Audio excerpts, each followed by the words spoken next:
Hello everyone, I'm Toye and I'm here with my colleagues. Victoria. And I'm Tolu. Okay, and we're here to discuss the topic of Japa. I think everyone is familiar with what Japa is, but just to start as an introduction, Victoria, what do you think of Japa, so to say? So I think the current wave of Japa is it's a good thing and a bad thing. I look at it in different ways.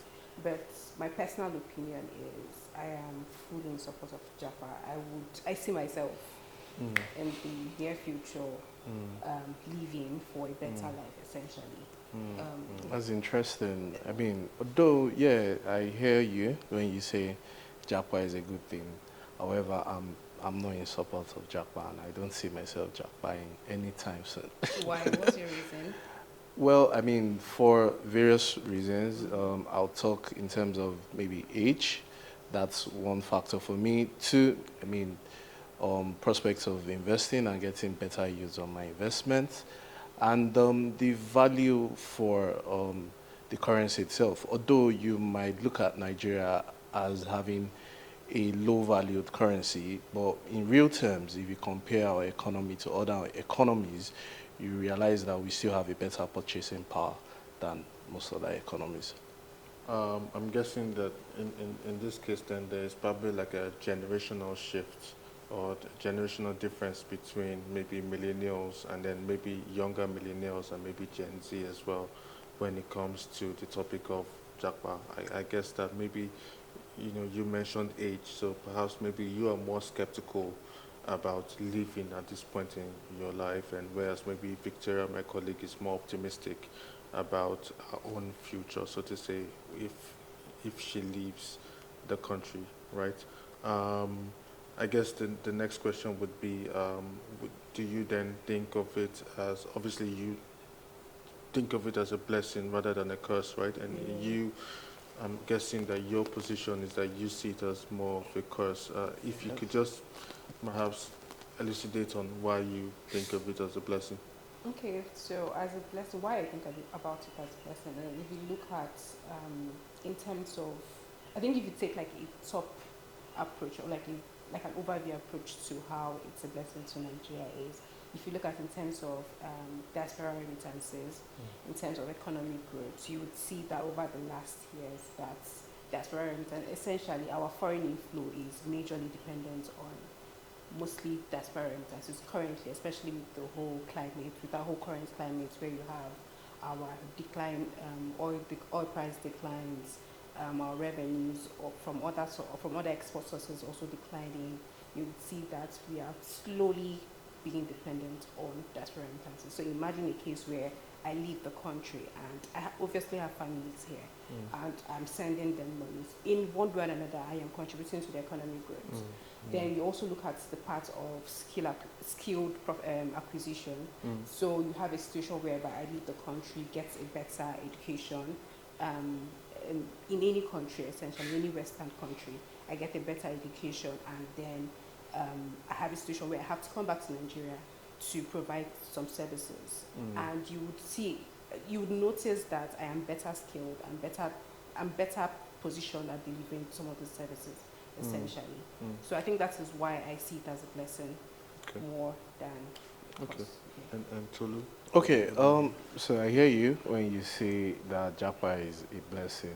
However, have you considered if that phenomenon did not exist at all and the government and we were using that money that people are using to Japa, because when you're traveling out of the country, you have to purchase forex, right? Mm-hmm. Now you buy forex, cheap forex from the Nigerian economy, right? You take it out and you start remitting the same forex back to the economy after some years, right? At a more expensive rate. So don't you think that's detrimental to the economy? What if that forex had been used to actually cultivate our own locals here, right, in terms of building more infrastructure for industries? I mean, but that's a topic for another day. Mm, So, but if you talk about staying in Nigeria, I believe there's a lot of benefit. I mean, even right now, foreign investors are um, are coming to Nigeria now. Why? Because our interest rates are good.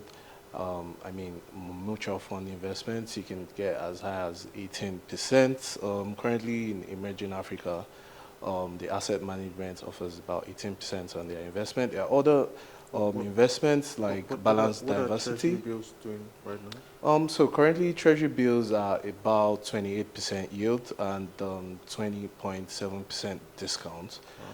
That's very attractive. There's nowhere in the world where you're going to get that sort of rate right now. So even if you're investing in dollar, right, here in Nigeria, if you are in diaspora, you're not going to get such ROI on your investment, right? And I mean, for me, I really don't see any reason to Japa because if you compare the standard of living right here and over there, you realize that Nigerians still have a better purchasing power compared to so when we look at it in terms of the cadre, right?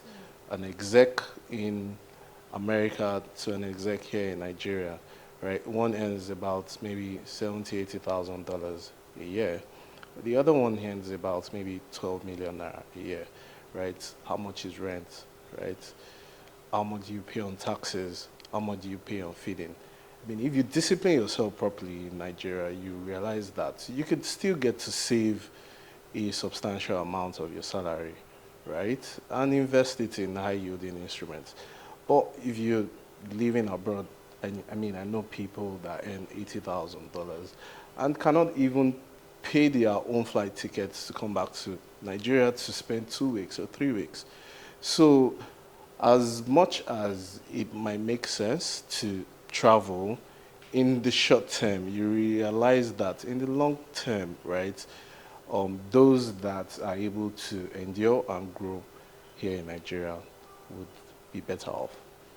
Okay, I think I see reasons with you and I agree with you to some points. But I think I have a question for you. Let's say you have a situation whereby you have to start planning for your family. Do you see your child being in the Nigeria system in terms of their education? Do you see them going through the Nigeria system in terms of education? Especially the fact that, I mean, you already said, oh, as an executive, you can be earning 12 million in Yeah. a year. Can that also be helpful if your child has to go through the same Nigeria system in terms of getting credits for your credit system, getting your child, giving your child like a sound education and all of that? Do you think, would So, you still so for think me, that, for oh, you want me, to still stay? education is not just about going to school alone, right? So aside the education you give to your child in the 4 years of the university or, I mean, any institution, right? Education is also still instilled at home, right? And I mean, there are other things you could use to educate your child. So I get what you mean in terms of getting credits and all, but some of us were not entitled to all those things and we still came out fine. So Okay. I believe that, I mean, if we have a government that is also willing to invest in education in Nigeria, yeah, things will get better over Okay. time. Okay. So, what would you say to people who, I'm guessing just like yourself, consider education to be an investment, Hmm. right? But think that the return, because you mentioned that, people want to get some sort of foreign education, right? Yeah. What would you say to, those children or those parents who think, oh, I am spending um, $1 to 1,400 and something naira Hmm. to educate my child abroad, only for them to come back to Nigeria and again earn $1 to maybe even worse than 1,400 and something, Exactly. maybe $1 to 2,000 naira.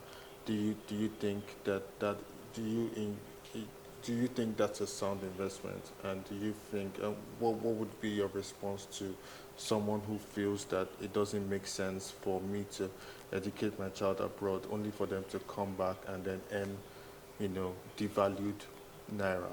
What would you say to such a person? I mean, I'll rather say if you have so much funds and you're thinking of investing in your child to study abroad, you can look at it from another angle. There are other schools here in Nigeria, good schools, private universities that would also deliver similar standard of education to what you're going to give your child abroad. So why don't you cut your cost down, right, by one, I mean, half or a quarter, and then sow that money into an investment plan for your child. So, I mean, through the period of 4 years, and you can do that by accessing a trust business, by reaching out to our trustee here in Emerging Africa as well.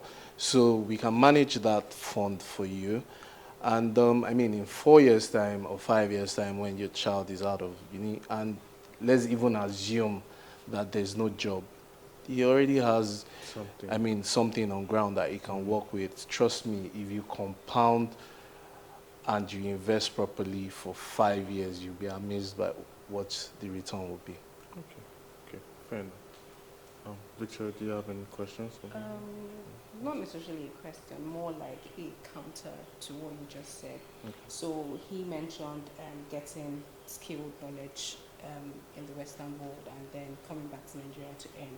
So in situations, I think, to the best of my knowledge, situations where you've had cases where a child goes to the Western world to get education and come back to Nigeria, you see cases whereby that child has a better advantage than other people who got their education from the local or from the Nigerian universities or the Nigerian schools. So when a child is better positioned, the child is better positioned to deliver better services and also better results, essentially. And then in one way or another, the child ends up earning more. Well, let me give you a quick counter to that. So I hear you when you say you feel, because that's just an opinion, that's your view. But in terms of facts, right, I don't see that as a factual statement, because look at most of the bank CEOs and MDs in Nigeria right now. Most of them had their prerequisite training here in Nigeria, right?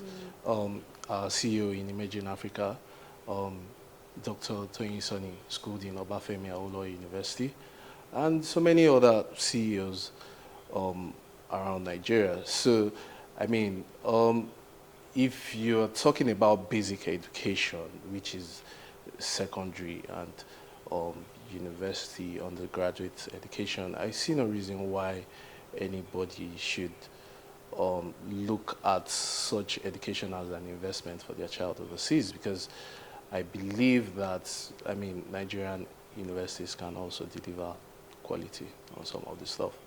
Yeah. Okay. I mean, I have counters to that, but I don't know if, in the interest of time, because this is supposed to be a short segment, I think we'll just move to the next question, which is what do you think are the associated challenges when it comes to, Japa? I think the first challenge would be the whole foreign currency fluctuation, the fact that the Nigerian currency is very much undervalued, and so the high cost of essentially being able to leave the country. I think that's like one challenge for me. Another challenge is sometimes also the policies that the government already has in place in terms of allowing people to leave the country and all of that. So all those things also affect people who are trying to leave the country, essentially. Okay. So, I mean, you mean in terms of challenges encountered for people that want to travel overseas? I mean, it could be local, international, just like she said, Yeah. So, I mean, the Nigerian economy is currently challenged. High interest rates environment because of lack of productivity right now, which has impacted us negatively over the years. I think what we need to do more is look inward and try to produce more. For people that are trying to relocate overseas, they would experience a challenge right now because the exchange rate is really high.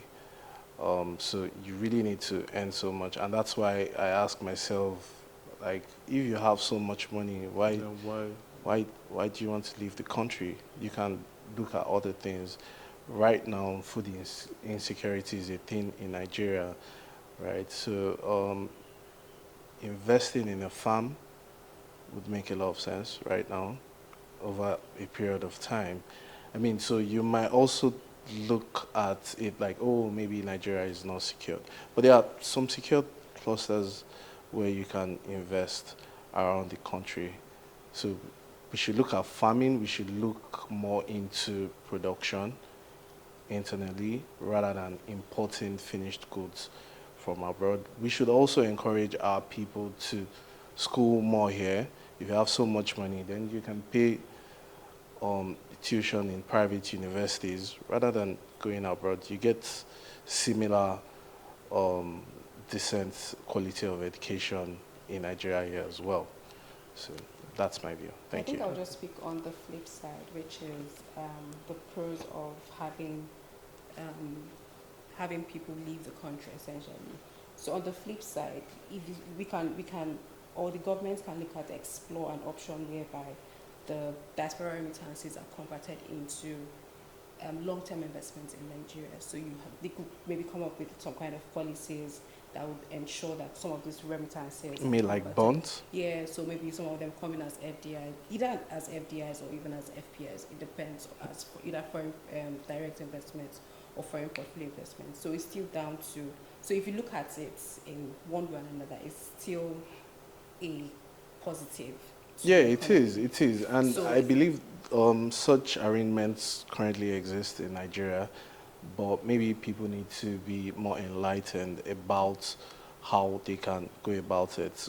The government currently sells securities to the market, or more securities, which can be accessed by people that are bringing money from overseas, right? So you just have to go through the proper channel through the CBN, and yeah. So I'm sure that avenue is already there, right? So as you said, it's a positive for the economy as well. So I mean, on that note, I mean maybe Japa can be considered. Okay. I think that other challenges that have not been mentioned, I think, is in terms of rising anti-immigration sentiment in parts of the world where Nigerians want to jackpot to, so to say. We have, for example, in the UK where the Conservative Party is putting in measures to prevent people from coming in with their dependents, and you have, sort of anti-immigration sentiments that are rising in Germany and Italy and some other parts of the world. So perhaps that could also be a challenge to people, in Nigeria that are looking um, to jackpot, so to say, because some of them have to consider that they might be the only ones to be able to Mm, live. They can't live with their spouses or live yeah. with their children. So yes, those are other considerations as well. I think that we have discussed everything. Um, I think we can wrap up at this point. I really love the points that were raised by both you, Victoria, and Tolu. Thank you. I think that everyone has their own perspective on things, and I hope that everyone leaves with something, and perhaps people can, and the people that are pro and people that are anti can, hearing the different perspectives can, perhaps it might change their minds. Yeah. So again, thank you for being here. Okay.